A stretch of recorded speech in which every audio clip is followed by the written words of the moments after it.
পররাষ্ট্র উপদেষ্টা তৌহিদ হোসেনের সঙ্গে দ্বিপক্ষীয় বিষয়গুলোতে ফলপ্রসূ আলোচনা হয়েছে বলে জানিয়েছেন মার্কিন রাষ্ট্রদূত ব্রেন্ট ক্রিস্টেনসেন।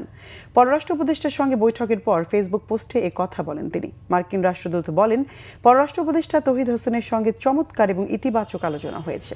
দুই দেশের সম্পর্ক এগিয়ে নিতে দ্বিপক্ষীয় সকল বিষয়ে আলোচনা হয়েছে বলেও জানান তিনি। দায়িত্ব নেবার পর এই প্রথম পররাষ্ট্র উপদেষ্টা তৌহিদ হোসেনের সঙ্গে সৌজন্য সাক্ষাৎ করলেন মার্কিন রাষ্ট্রদূত ব্রেন্ট ক্রিস্টেনসেন।